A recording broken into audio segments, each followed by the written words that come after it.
This is Buddhist Books Podcast, episode 164, Tipiṭaka, part 96, in which I will be reciting Tipiṭaka, Bhikkhunivibhaṅga, Saṅghàdisesa 4. When you break these rules, then you have to have a formal meeting. These are the stories of how these rules were established according to the very earliest of Buddhist literature, known as Tipiṭaka, or three baskets, in the original Pali. Pali means canon in its own language. So by default, Pali has come to be the name of a language, but in its own language, it means canon. And it didn't mean the name of a language in its own language, if that makes sense. But for practical purposes today, it's a language. But when they say the Pali Canon, they're actually saying the canon. In Sanskrit, it's Tipiṭaka, three baskets.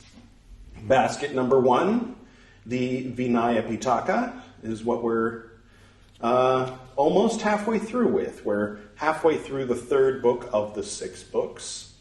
If this is your first time seeing me dressed like this, then I would suggest clicking here. You can start with the very beginning of the Tipiṭaka, the beginning of this first book.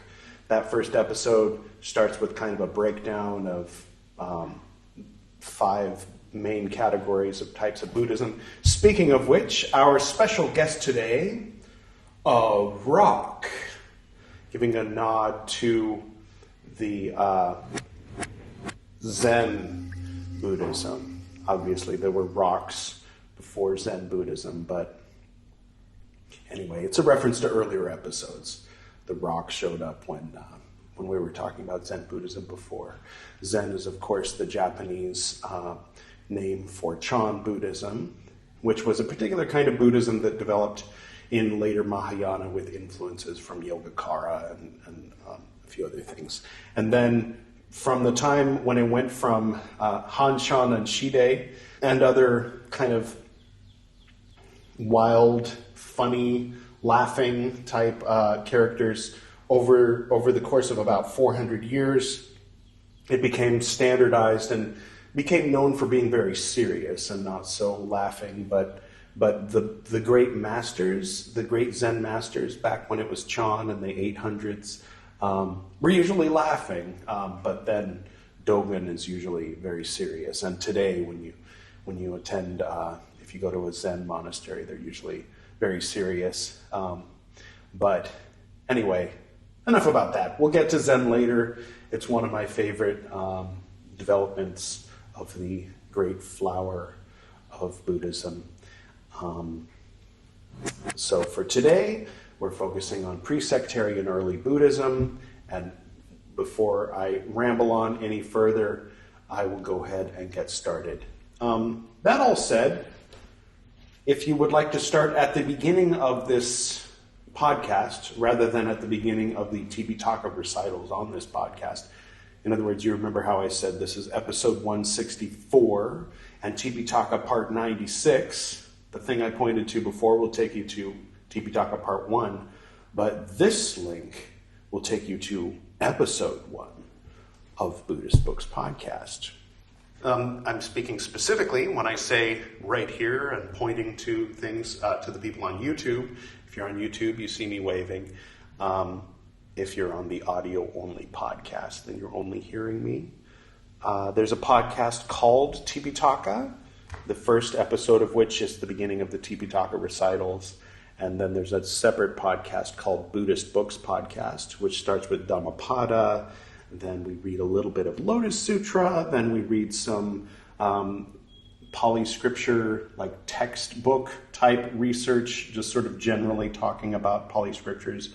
For example, about how Pali is the Pali word for canon. Never mind. Things like that. Every once in a while, we do a special episode where we go into some Mahayana, some Zen, or something like that. But generally, we're doing 92% or 91%, however that works out, 90%, right? Yeah, 90% Tipiṭaka, 90% pre-sectarian early Buddhism. And then every 10 episodes of Buddhist Books podcast, we jump to Tibetan Vajrayana and I read a bit of Padmasambhava's Life and Liberation, which I'm pointing to right now. And that's another podcast called Padmasambhava. And on YouTube, it's a playlist called Padmasambhava in which you can hear all the various recitals of that. So there's a lot going on here. Hopefully not too confusing. And now, without further ado, let us continue with the Tipiṭaka recitals. These are rules for nuns. Formal meeting. Saṅghàdisesa 4. At one time, the enlightened one, the Lord, was staying... By the way, I hung the banners. Those who saw the previous episode, you saw the bare walls without these banners. See? They're up. And got this one over here, the tanka up here, and then this is a little bit more filled out over here. Sorry. Now at that time... Okay. They were staying at Savatthi in the Jeta Grove in Anathapindika's monastery, their usual hangout.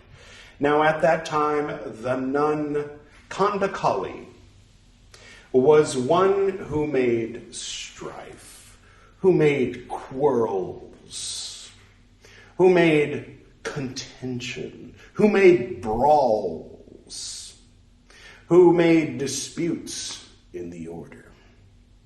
The nun Tulananda protested when a (formal) act was being carried out against her. I vaguely remember the name Tulananda. Editor Edward, I know I always ask you to do things. Could you dig up something about Tulananda and just play it to remind us who she is? The nun Tulananda imitated the monk Arita, who had formerly been a vulture trader. I remember that.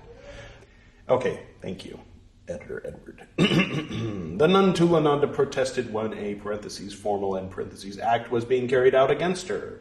At that time, the nun Tulananda went to a village on some business. Then the order of nuns, thinking, quote, the nun Tulananda has gone away, end quote, suspended the nun Khandakali for not seeing an offense.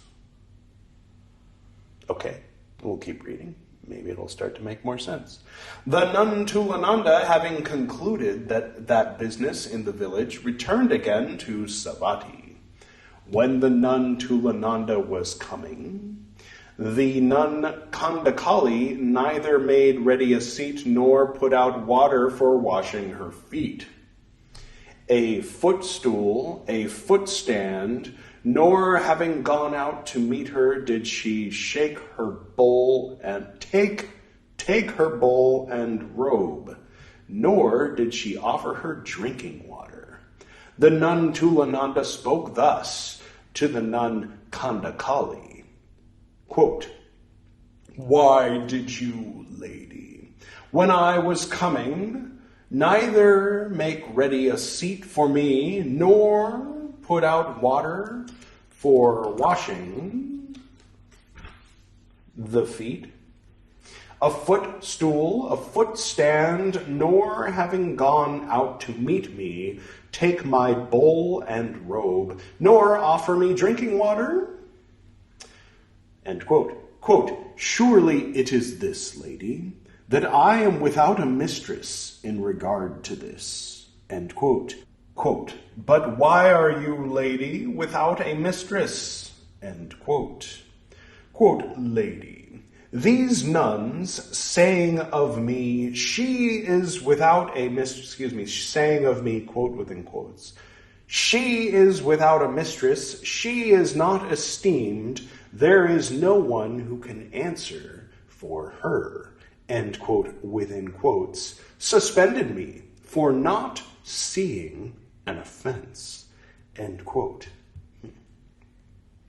The nun Tulananda saying, quote, these are ignorant, these are inexperienced, they do not, parentheses, even end parentheses, know, a parentheses formal end parentheses act, or the defect of a parentheses formal end parentheses act, or the failure of a parentheses formal end parentheses act, or the success of a parentheses formal end parentheses act, but we know a parentheses formal end parentheses act and the defect of a parentheses formal end parentheses act, and the failure of a parentheses formal end parentheses act and the success of a parentheses formal end parentheses act, and we may make them carry out a parentheses formal end parentheses act that was not carried out, or we may find fault with a parentheses formal end parentheses act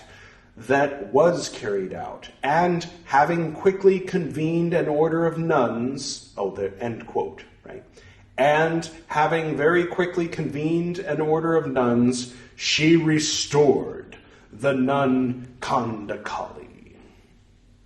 Those who were modest nuns, spread it about, saying, quote, how can the lady Tulananda, without having obtained permission from the order which carried out the proceedings in accordance with the rule, the discipline, the teacher's instruction, not having learnt the desire of a group, restore a nun suspended by a complete order? End quote. Quote, is it true? This is Lord Buddha speaking. So what usually happens is then the monks hear about this, and modest monks spread it about, and then someone tells it to the Lord.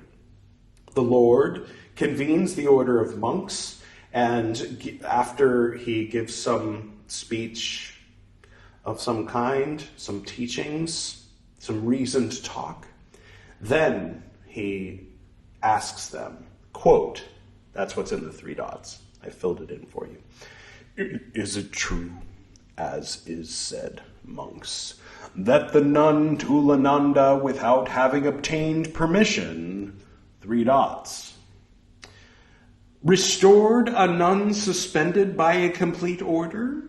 End quote. Quote, it is true, Lord. End quote. The enlightened one, the Lord, rebuked them.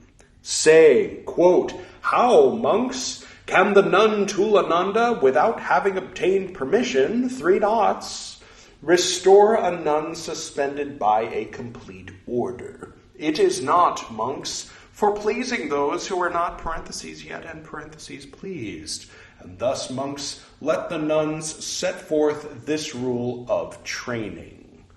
Whatever nun, without having obtained permission from the order which carried out the proceedings in accordance with the rule, the discipline, the teacher's instruction, not having learnt the group's desire, should restore a nun suspended by a complete order. That nun also has fallen into a matter that is an offense at once, entailing a formal meeting of the order, involving being sent away. End quote.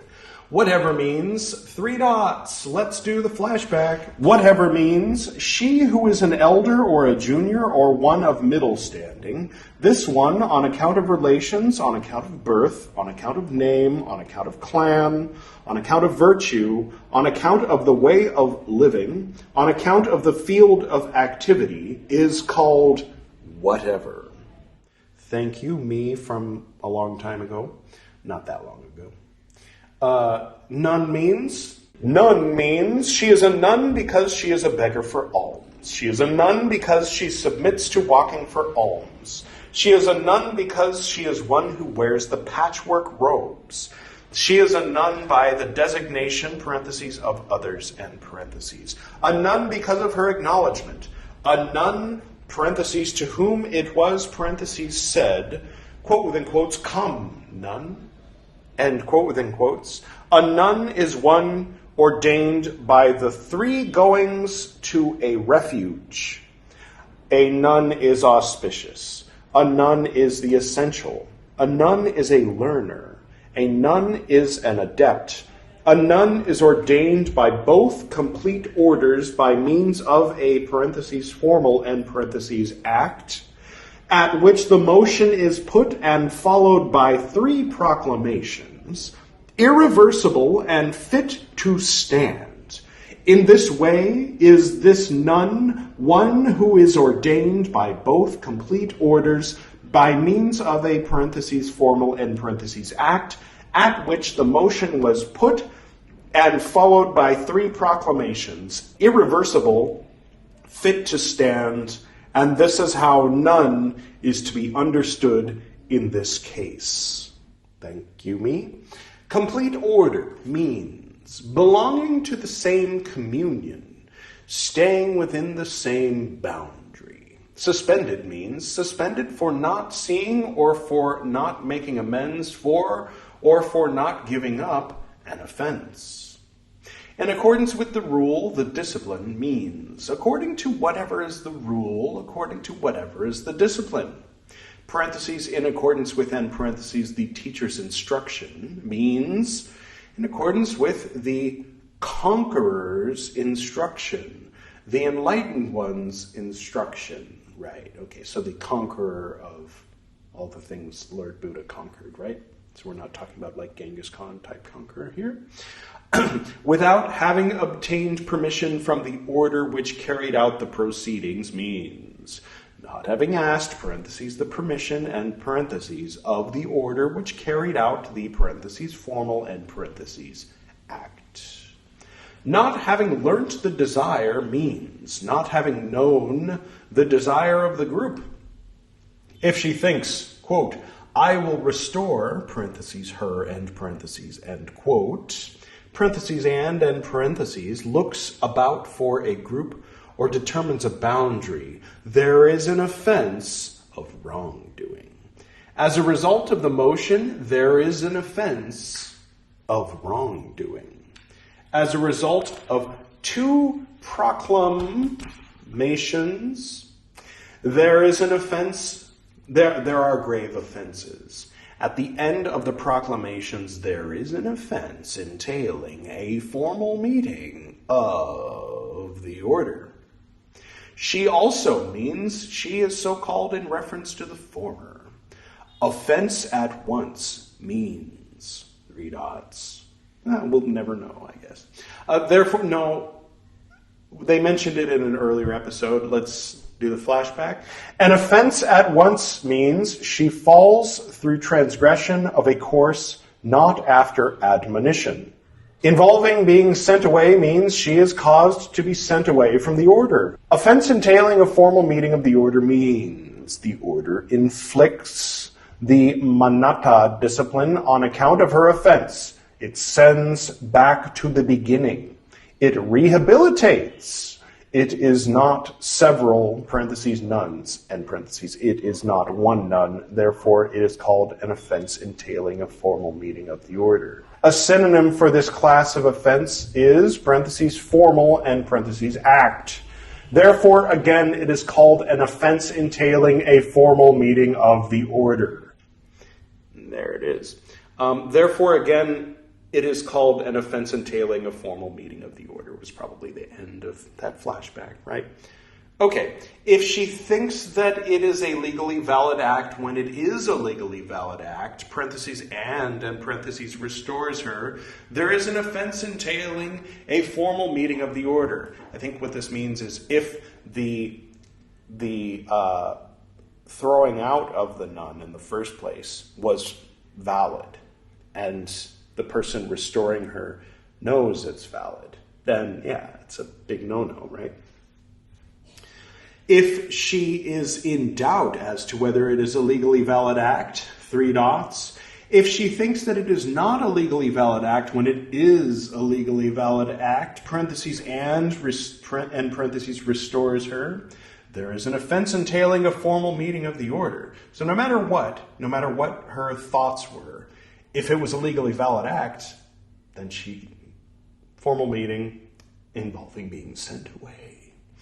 If she thinks that it is a legally valid act when it is not a legally valid act, there is an offense of wrongdoing. So if the nun restoring the nun thinks that she's like, well, she was kicked out fair and square, but I'm going to go ahead and restore her anyway. But then it turns out that she was not kicked out fair and square, that probably the nun gets restored, and the nun who restored her is not guilty of an offense of a formal meeting where she needs to be sent away, but it's a wrongdoing because she thought she was doing something wrong.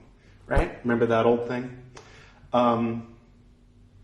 If she is in doubt as to whether it is not a legally valid act, there is an offense of wrongdoing. If she thinks that it is not a legally valid act when it is not a legally valid act, there is an offense of wrongdoing. Interesting. Okay.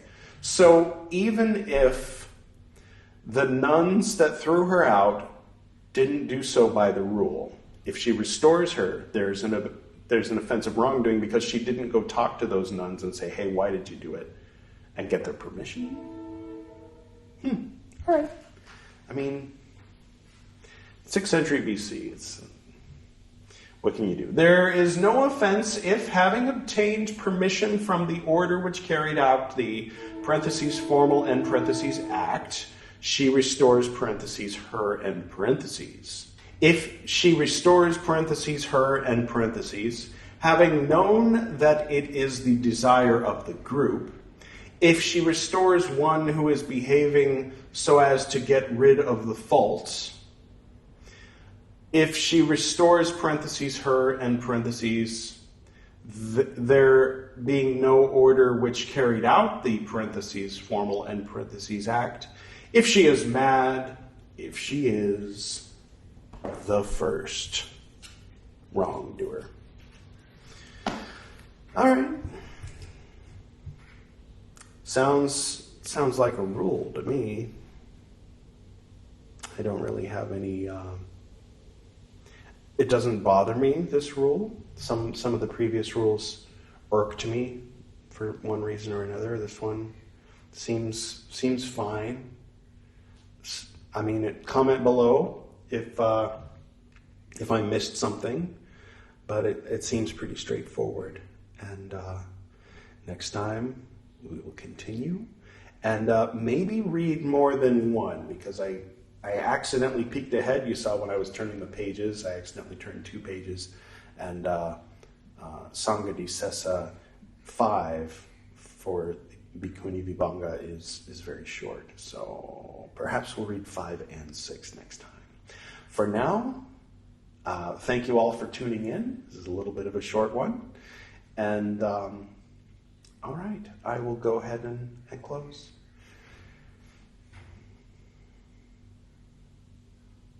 To the north and to the south, to the east and to the west, to the spirits of light among us, and to the spirits below, we send out our reverent love and compassion. May all beings be happy. May all beings be serene.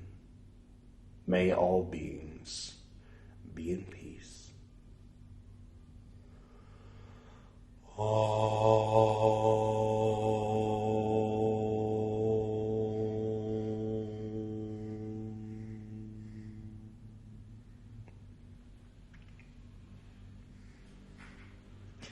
Until next time.